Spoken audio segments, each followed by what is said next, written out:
Assalamualaikum warahmatullahi wabarakatuh. Hari ini kita mau membahas kunci jawaban buku tema 7 kelas 6 halaman 120, halaman 121, halaman 122, halaman 123 dan halaman 124. Tetapi sebelum kita lanjutkan videonya, buat kalian yang belum mensubscribe channel YouTube ini, silakan klik dulu tombol subscribe yang ada di bawah ini dan jangan lupa juga untuk mengklik tombol like-nya. Dan apabila kalian ingin melihat kunci jawaban buku tema 7 kelas 6 di halaman-halaman yang lain, kalian bisa cek link playlist yang linknya sudah ada di kolom deskripsi. Oke, tanpa panjang lebar lagi, kita langsung saja menuju ke pembahasan kita kali ini. Kita akan awali pembahasan kita dari halaman 120. Di sini di halaman 120 bagian bawah itu ada pertanyaan atau perintah. Dari teks pidato tersebut, tentukanlah bagian pembuka, inti, dan penutup. Berilah tanda di bagian tersebut dengan pensil. Nah, untuk jawabannya itu seperti ini ya. Dari yang awal dulu, untuk yang ada di halaman 119 itu merupakan bagian pembuka atau disebut juga dengan pendahuluan. Nah, pendahuluan ini sama juga dengan pembuka. Jadi di halaman 119 dari kata bapak sampai kata ini itu merupakan bagian pembuka atau pendahuluan. Selanjutnya ke halaman 120. Untuk di halaman 120 bagian yang diberikan tanda kotak itu merupakan bagian inti. Nah, ini yang ada di dalam tanda kotak ini merupakan bagian inti, di mana di sini terdiri dari 3 paragraf. Ini adalah bagian inti. Selanjutnya, paragraf yang paling bawah dari kata bapak sampai kata koperasi itu merupakan bagian penutup. Nah, jawabannya seperti itu untuk halaman 120 terkait bagian-bagian yang ada di dalam teks pidato di atasnya. Kita lanjutkan pembahasan kita ke halaman 121. Untuk halaman 121, di sini pertanyaannya, tulislah teks pidatomu di bawah ini. Jawaban untuk pertanyaan ini yaitu seperti ini. Ini contoh teks pidato yang bisa kita tuliskan untuk menjawab soal yang ada di halaman 121.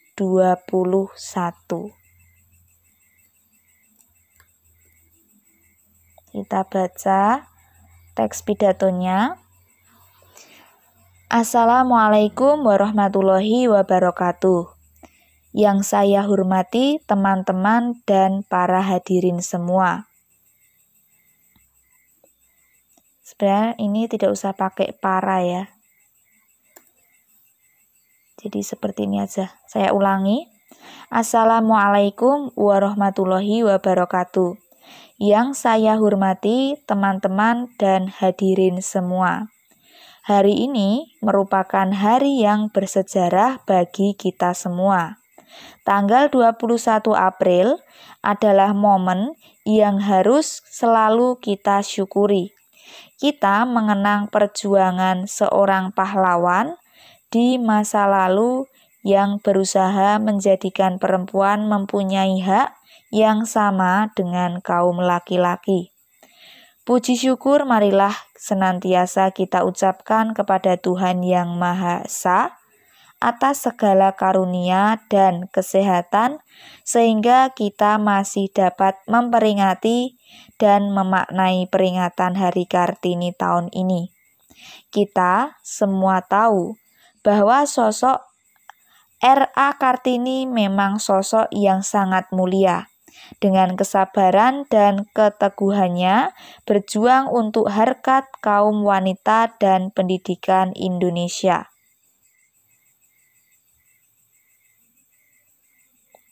Semangat dan ketekunan Ibu Kartini akhirnya membuahkan hasil.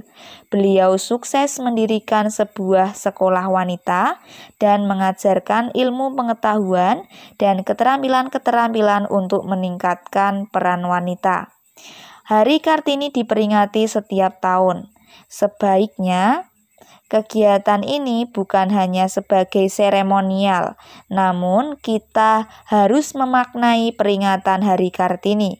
Dengan memahami makna Hari Kartini, para wanita Indonesia terus berupaya meningkatkan perannya demi kemajuan bangsa dan negara tanpa melupakan kodratnya sebagai seorang wanita. Semoga dengan peringatan ini akan muncul Kartini-Kartini generasi baru untuk terus berjuang, baik sebagai pejuang hak wanita maupun sebagai pondasi penting dalam kemajuan negara Indonesia di berbagai aspek. Seperti lirik lagu yang diciptakan oleh W.R. Supratman, Ibu kita Kartini putri sejati, putri Indonesia harum namanya. Meskipun Ibu Kartini sudah tidak ada, tetapi namanya dan perjuangannya dapat terus dinikmati hingga sekarang.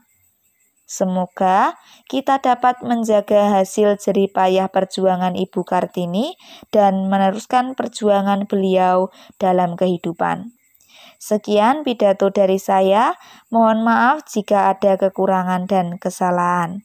Wassalamualaikum warahmatullahi wabarakatuh. Nah, itu adalah teks pidato yang bisa kalian gunakan untuk menjawab soal yang ada di buku halaman 121. Kita lanjutkan pembahasan kita ke halaman berikutnya, yaitu halaman 122. Di sini ada bagian ayo berdiskusi. Diskusikan jawaban pertanyaan-pertanyaan berikut dengan teman sekelompokmu. Yang nomor 1, dari teks pidato di atas, apa yang kamu ketahui tentang koperasi? Nah, jawabannya itu seperti ini.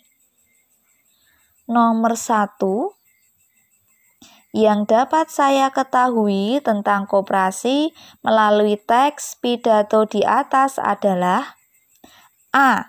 Koperasi adalah badan usaha yang beranggotakan orang-orang atau badan hukum koperasi dengan melandaskan kegiatannya berdasarkan prinsip koperasi sekaligus gerakan ekonomi rakyat yang berdasarkan asas kekeluargaan. Yang B, koperasi bertujuan meningkatkan kesejahteraan bersama. Yang C, semua anggota koperasi memiliki hak yang sama. Yang D, koperasi mengedepankan kekeluargaan dan kebersamaan. Yang E, jalannya usaha koperasi menjadi kewajiban tiap anggota. Yang F, koperasi mengajarkan kita untuk hidup peduli dengan sesama. Yang G, mengedepankan musyawarah dalam mengambil keputusan. Nah, ini adalah jawaban untuk soal yang nomor 1. Kita lanjut ke soal yang nomor 2. Soalnya nilai-nilai Pancasila apa sajakah yang diterapkan oleh para anggota koperasi? Jawaban untuk soal nomor 2 yaitu anggota koperasi menerapkan nilai-nilai yang terkandung dalam sila ketiga dan keempat Pancasila, yaitu mengedepankan musyawarah dan gotong royong serta kepentingan bersama. Nah, ini adalah jawaban untuk soal yang nomor 2. Kita lanjutkan pembahasan kita ke halaman berikutnya, yaitu halaman 123. Di Di halaman 123 bagian bawah itu ada ayo mencoba. Coba carilah informasi bentuk-bentuk kerjasama dalam bidang pendidikan di ASEAN. Carilah informasi dari buku-buku referensi di perpustakaan sekolahmu. Jika kamu mencari informasi dari internet, mintalah bapak atau ibu guru mendampingimu. Nah, ini jawabannya untuk halaman 123. Bentuk-bentuk kerjasama dalam bidang pendidikan di ASEAN. Yang pertama, pertukaran pelajar antar negara anggota ASEAN. Yang kedua, peningkatan kualitas sumber daya manusia negara anggota ASEAN agar mampu bersaing baik di tingkat regional maupun internasional. Yang poin ketiga, pembentukan kurikulum sekolah di negara-negara ASEAN yang diprinsipkan demokrasi, berorientasi pada perdamaian, serta menghargai HAM. Nah, ini adalah jawaban untuk soal yang ada di halaman 123. Kita lanjut ke halaman 124. Di halaman 124, bagian ayo renungkan. Setelah belajar hari ini, renungkanlah poin pertama, apa yang kamu pelajari hari ini? Jawabannya seperti ini. Yang saya pelajari hari ini adalah manfaat koperasi, membuat teks pidato, dan kerjasama ASEAN di bidang pendidikan. Nah, ini jawaban untuk poin pertama atau pertanyaan yang pertama. Kita lanjut ke pertanyaan yang kedua. Kegiatan apa yang membuatmu membutuhkan latihan? Jawaban untuk pertanyaan nomor 2 adalah kegiatan yang membuatku membutuhkan latihan, yaitu membuat teks pidato. Nah, ini adalah jawaban untuk pertanyaan yang nomor 2 atau yang kedua yang ada di halaman 124. Iya, demikian tadi untuk pembahasan kita kali ini. Pembahasan tentang kunci jawaban buku tema 7 kelas 6 halaman 120, 121, 122, 123 dan halaman 124. Sebelum kita akhiri videonya, buat kalian yang belum subscribe channel YouTube ini, silakan klik dulu tombol subscribe yang ada di bawah ini dan jangan lupa juga untuk mengklik tombol like-nya. Dan apabila kalian ingin melihat kunci jawaban buku tema 7 kelas 6 di halaman-halaman yang lain, kalian bisa cek link playlist yang sudah ada di kolom deskripsi. Demikian yang dapat saya sampaikan. Banyak salah kata saya mohon maaf. Sampai bertemu lagi di video selanjutnya. Wassalamualaikum warahmatullahi wabarakatuh.